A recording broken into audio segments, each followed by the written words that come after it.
有注意到我有一点咳，所以我戴着口罩。然后第二天早上就发烧了。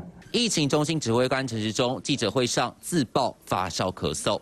发烧了以后，我当然是觉得说我要在隔离呢，在家里隔离哈，那还是怎么样？然后还是请教我们的专业人员，他是建议我说先裁剪一下。那我也是裁剪呢，也是阴性。回顾最近几天疫情指挥中心记者会，陈时中几乎都戴着口罩，但事实上从几天前开始就有预兆。行色，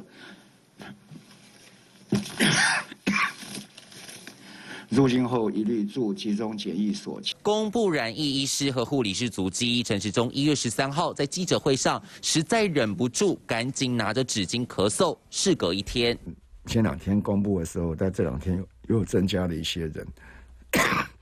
1月14号，陈时中上广播电台谈疫情进度，也是讲到咳嗽。联访时各要记者们别靠太近。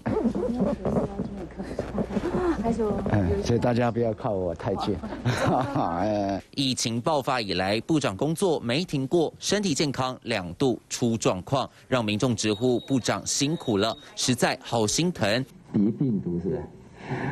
就一般的也不是流感哈，我筛检过两次哈，那我上次有一次也病得很厉害，那次也算是蛮严重的，所以那次也采。